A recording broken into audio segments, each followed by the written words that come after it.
नमस्कार। स्वरूप स्थिति। श्री स्वामी ओमानंद तीर्थ जी के एक गुरु भाई श्री हरिभजन, जो बड़े ही पहुँचे हुए महात्मा थे, उन्होंने कई सालों तक श्री स्वामी सोमतीर्थ जी महाराज की सेवा में मौन व्रत का धारण करते हुए अपनी अवस्था को परिपक्व करते रहे। उन्होंने काष्ठ मौन व्रत धारण करने से पहले मौनावस्था में स्वरूप स्थिति के बारे में अपने अनुभव लिखे हैं।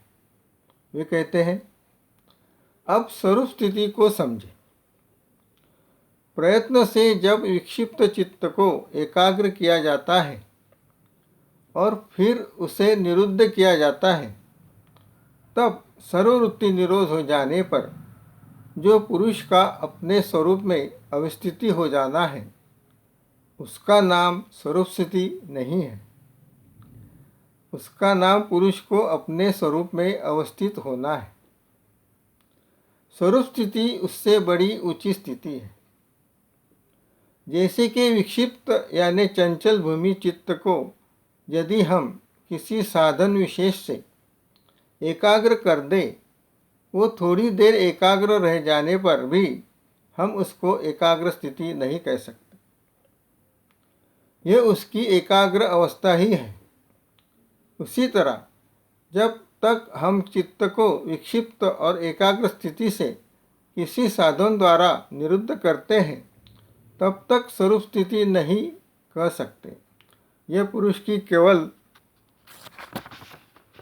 अपने स्वरूप में अवस्थित होना मात्र है। जब चित्त की विक्षिप्त और एकाग्र भूमि सर्वथा निरुद्ध भूमि में बदल दी जाए, जब यह बिना किसी साधन से निरुद्ध रहने लगे, तब ऐसी अवस्था में जो पुरुष का अपने स्वरूप में स्थित हो जाना है, वही स्वरूप स्थिति है। स्वरूप स्थिति वाले की पुनः उत्थान या इतर स्थिति कहना पूरी भूल है, क्योंकि स्वरूप स्थिति स्वाभाविक स्थिति है, वो बदल नहीं सकती।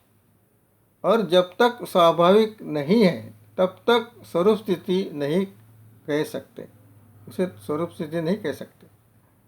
अतः स्वरूप स्थिति वह स्थिति है जबकि चित्त की विक्षिप्त और एकाग्र भूमि पूर्ण रूप से निरुद्ध भूमि में बदल चुकी हो, और ऐसी स्थिति में चित्त वृत्ति निरुद्ध सहज ही, स्वाभाविक ही, अनायास ही रहने लगी हो और इसके लिए किसी प्रयत्न की आवश्यकता नहीं रहती है।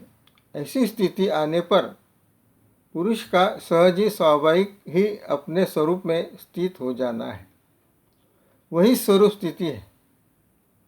पुरुष की स्वरूप में अवस्थिति और स्वरूप स्थिति, इन दोनों में बड़ी भारी अंतर है।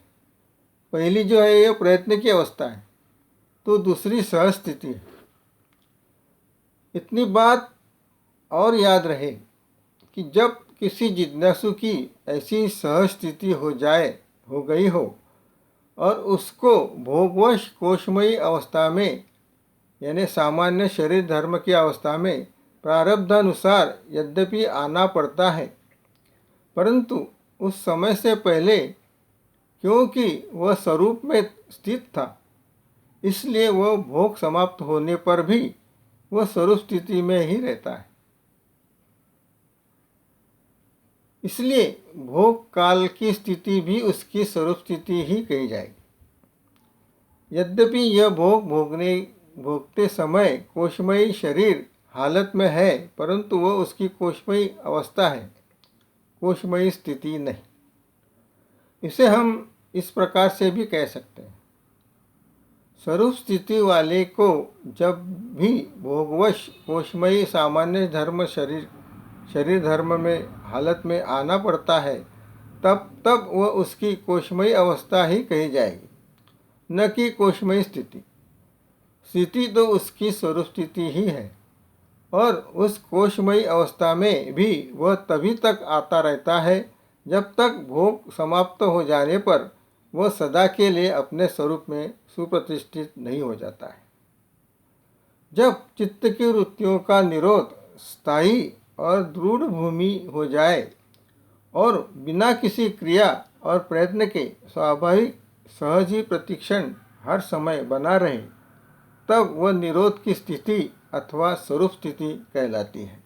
धन्यवाद। नमस्कार।